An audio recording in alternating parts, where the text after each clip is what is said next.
আচলতে আমাক মুখ্যমন্ত্ৰী ডাঙৰীয়াই দুইজনীয়া এখন কেবিনেট কমিটি গঠন কৰি দিছিলে কাৰণ আমাৰ ৰাজ্যখনত যেহেতু GST প্ৰৱৰ্তন কৰা 7টা বছৰ হৈছে আৰু এই সময়ত আমাৰ যিসকল GST ঋণত ৰেজিষ্টাৰ্ড ব্যৱসায়ী আছে ক্ষুদ্ৰ ব্যৱসায়ীসকল আছে তেওঁলোকে কেনেধৰণে ব্যৱসায় কৰিব পাৰিছে কিবা অসুবিধা হৈছে গোটেইখিনি কথা জানিবৰ কাৰণে আমাক তেখেতে এটা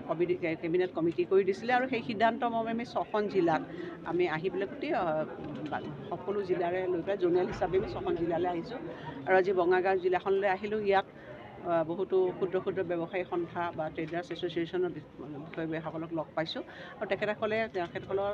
মানে সমস্যাবিলাক বা ইয়াৰ ষ্টেটত আমি কেনেধৰণে সমাধান কৰিব লাগে বা GST কাউন্সিলৰ আমি কেনেধৰণে আমাৰ অসমৰ বেছ কৰি পেলাই কেনেকুৱা ধৰণৰ আমি পৰামৰ্শ দিব লাগে অতি সুন্দৰভাৱে তেওঁলোকে কৈছে চবৰে এটাই মত যে আমাৰ ৰাজ্যখনত এটা ব্যৱসায় বাণিজ্যৰ ভাল পৰিৱেশ হ'ব লাগে আৰু ইতিমধ্যে মুখ্যমন্ত্ৰী ডাঙৰীয়াই সেই পৰিৱেশ ৰচনা কৰিবৰ কাৰণে চেষ্টা কৰি আহিছে আৰু আমাৰ ইতিমধ্যে যোৱা সময়ছোৱা 3টা বছৰত আপোনালোকে দেখিছে যে আমাৰ ইকনমিক গ্ৰোথ বা আমাৰ যিখিনি অ'ন টেক্স ৰেভিনিউ সকলোখিনি বৃদ্ধি হৈছে গতিকে এখেতসকলৰ যথেষ্টখিনি আমাৰ ৰাজ্যখনক আগবঢ়াই নিয়াত ক্ষুদ্ৰ ব্যৱসায়ীসকলৰ এটা বৃহৎ মানে ভূমিকা আছে আৰু সেইকাৰণে আমি জানিবলৈ আহিছিলোঁ আমি তেখেতসকলক কৈছোঁ যে তেখেতসকলৰ সমস্যাবিলাক আমি একোখন মানে জোনেল তেখেতে পৰামৰ্শ দিছিলে যে একোখন কমিটি কৰি দিব লাগে য'ত তেওঁলোকে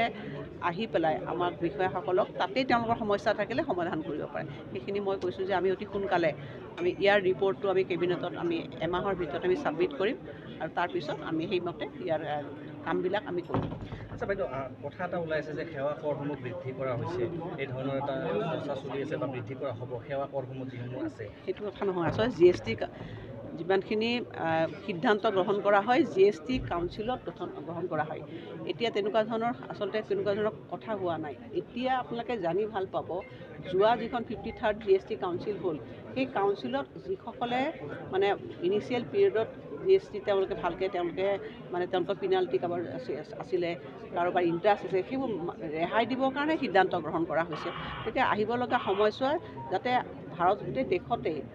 যিটো ওৱান নেশ্যন ওৱান টেক্স সেইটো এটা ভাল এটা আচলতে কালেক্টিভ ডিচিশ্যন সকলো ষ্টেটে ইয়াত মানে একেলগে তেওঁলোকৰ মতামতবিলাক দিয়ে আৰু প্ৰথমখন মিটিঙতে এইবাৰ সিদ্ধান্ত গ্ৰহণ কৰা হৈছে যে কোনেও যাতে হেৰাছমেণ্ট পাব নালাগে অসুবিধা পাব নালাগে ব্যৱসায়ীসকলৰ সপক্ষেহে আচল সিদ্ধান্তবিলাক গ্ৰহণ কৰা হৈছে আৰু পিছৰ পৰ্যায়ত যিবিলাক ৰেটছবিলাক হ'ব তাৰ ওপৰত বিস্তৃত মানে এটা আলোচনা হ'ব আৰু সকলো কথা শুনাৰ পিছতহে আচলতে GST কাউন্সিলে সিদ্ধান্ত গ্ৰহণ কৰিব।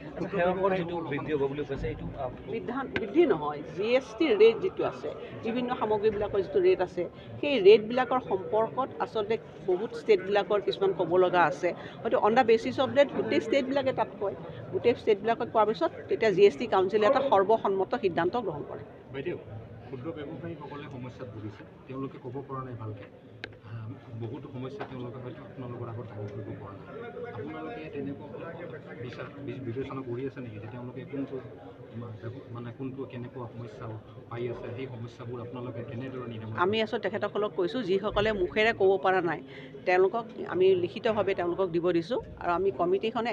এতিয়াই নহয় এইটো বিগিনিং অনলি এতিয়া আৰম্ভণিহে আমি পৰ্যায়ক্ৰমে তেওঁলোকৰ যিবিলাক সমস্যা থাকিব আমাৰ ষ্টেটৰ লেভেলত আমি যিখিনি কৰিব পাৰোঁ আমি সেইখিনি কৰি থাকিম তেওঁলোকৰ লগত সেইখিনিয়ে মই কৈছোঁ যাতে কোনো ধৰণৰ অসুবিধা নোপোৱাকৈ কাৰণ কেতিয়াবা আইন এখন প্ৰণয়ন কৰিলে তাৰ সুবিধা অসুবিধা সকলোখিনি থাকে আৰু তাৰ নিৰাময়ৰ ব্যৱস্থাও আমি কৰিব লাগে আৰু সেইকাৰণে আলোচনাৰ মাধ্যমেৰে আমি যদি কামবিলাক কৰিব পাৰোঁ তেতিয়া মই ভাবোঁ যে তাৰ সুফল তেওঁলোকে পাব। এতিয়া তেওঁলোকৰ সমস্যাবোৰ